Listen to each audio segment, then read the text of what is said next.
जरूरी नहीं, पता नहीं कि हमने जो धन कमाया, हमने जो संपदा कमाई, हमने जो वैभव कमाया उस हम भोगेंगे कि ना भोगेंगे इसका पता नहीं है। पर शिव पुराण कहती है कि धन को कमाने में जो हमने कर्म किया है, धन को कमाने में हमने जो गलत कर्म किया है, ये पक्का है कि हम धन का भोग भोगें चाहे ना भोगें, पर हमने जो कर्म करा है उसका भोग तो हमको भोगना ही पड़ता है। उसको कोई दूसरा नहीं भोगेगा, उसको कोई दूसरा भोगने वाला नहीं होगा। अपने कर्म का भोग अपने को स्वयं भोगना। पति सोचे कि मेरे कर्म का भोग पत्नी भोग लेगी, या पत्नी सोचे कि मेरे कर्म का भोग पति भोग लेगा, या बच्चे सोचें कि मेरे कर्म का भोग मेरे माता पिता भोग लेंगे, या मेरे माता पिता के कर्म का भोग मेरे बच्चे भोग लेंगे। ना ना ना ना, शिव महापुराण की कथा कहती है आपके कर्म का भोग आपको भोगना है, दूसरे के कर्म का भोग दूसरे को भोगना है। हमने पहले भी कथा में कहा था, अगर छींक आ रही है, खांसी चल रही है, हमें छींक आ रही है तो छींकना हमको पड़ेगा। आपको छींक आ रही है और आप पास वाले से कह दो कि तू छींक दे, तो वो छींकेगा। आपको खांसी चल रही है और आप बाजू वाले से कह दो कि तू खांस ले, तो वो खांसने से फायदा क्या होगा। आपको भूख लग रही है और आप बाजू वाले से कह दोगे कि तू भोजन कर ले, तो उससे कोई फायदा नहीं होगा। आपको प्यास लग रही है और आप पानी दूसरे को पीने को दे रहे हो, तो उसका कोई लाभ नहीं होगा। हमें अगर खांसी चली है, हमें अगर प्यास लगी है, हमें अगर छींक आई है, हमें अगर प्यास लगी, हमें अगर भूख लगी, तो भोजन हमें करना पड़ेगा। प्यास लगी, पानी हमको पीना पड़ेगा। खांसी चली, खांसना हमको पड़ेगा। हमारे कर्म की गति को भोगना भी हमको पड़ेगा, कोई दूसरा नहीं भोगेगा, कोई दूसरा भोगने को तैयार नहीं होगा। आप बस इतना जरूर निवेदन करेंगे, इतना जरूर कहना चाहेंगे, इतना जरूर प्रार्थना करना चाहेंगे कि जब मौका मिले, जब समय मिले, तब प्रयास करो कि भगवान की भक्ति की ओर अग्रणी हो।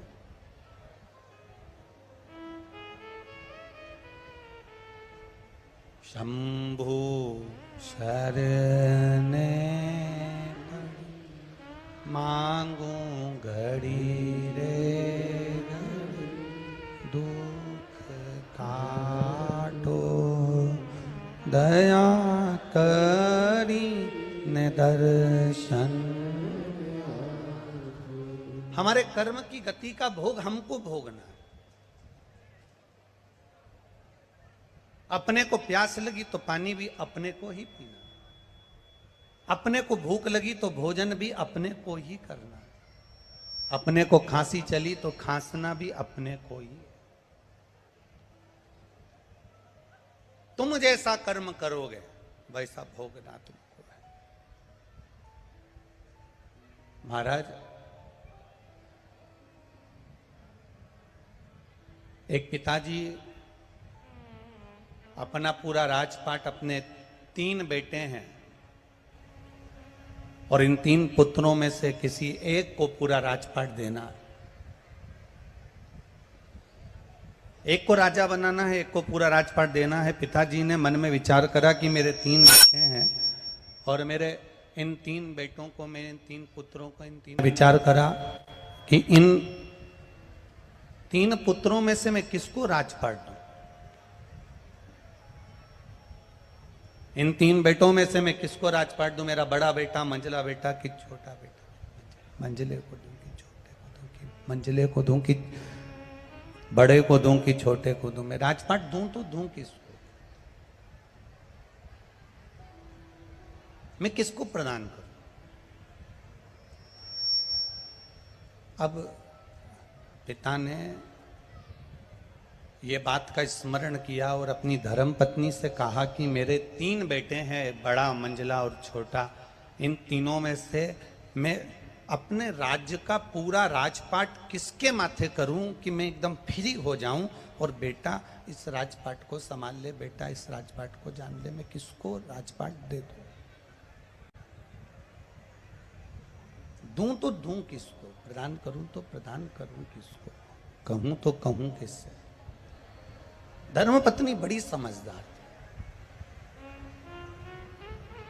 और धर्मपत्नी इतनी समझदार थी कि धर्मपत्नी ने अपने पति से कहा कि एक काम करो, ये राजपाट आप एक काम करो, अपने गुरुजी से पूछो और आप अपने गुरु के पास जाओ, अपने गुरुजी के पास जाकर विनय करो, निवेदन करो और उनसे पूछो कि ये मैं राजपाट बड़े बेटे को दूं, मंझले बेटे को दूं कि छोटे बेटे को दूं।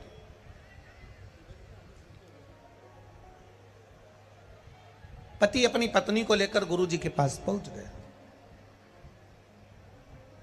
नंदीश्वर शिव महापुराण की कथा चल रही है, जरा सावधानी से सुनना और अपने जीवन में उतारना जरूर।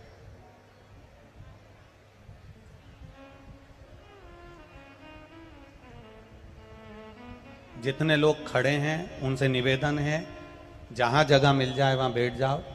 कल हमने जजमान परिवार को भी बोला था, कार्यकर्ताओं को भी बोला था कि पंडाल बढ़ा देना, पर पंडाल नहीं बढ़ा। उसके लिए हम क्षमा मांगते हैं आप लोगों से, हम क्षमा मांगते हैं कि आपका पंडाल नहीं बढ़ा। उसके लिए हम इस व्यासपीठ से क्षमा मांगते हैं कि आप लोगों के बैठने की व्यवस्था नहीं कर पाए। और आपसे निवेदन है कि जहां जगह मिल जाए, भले पंडाल के बाहर, आप जहां जगह मिले वहां बैठ जाइए। और बाहर से आने वाले अतिथियों से निवेदन है, अगर यहाँ पंडाल नहीं बढ़ रहा है तो आप अपने घर से आस्था चैनल पर कथा सुनिए, और अगर आ रहे हो तो अपने साथ में एक छाता या एक चादर लेकर आना, जिसको पकड़कर आप आराम से कथा श्रवण कर सकें।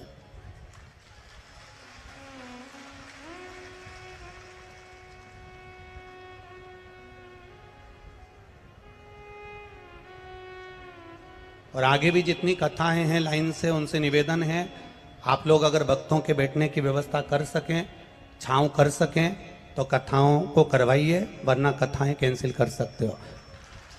निवेदन है आपसे। अगर भक्त धूप में खड़े रहें और उनकी व्यवस्था नहीं हो सके तो ऐसी कथा करने से कोई लाभ नहीं है। आप लोगों से निवेदन है, जहां जगह मिल रही है वहां रज पे बैठ जाओ, जमीन पर बैठ जाओ, और अपने आसपास में जो छाते हों, चादर हों, उसको सिर पर डाल के आराम से आप लोग बैठ सकते हैं। हर हर बोल बम का नारा है। शिव कथा गुरु जी के पास पहुंचे। गुरुदेव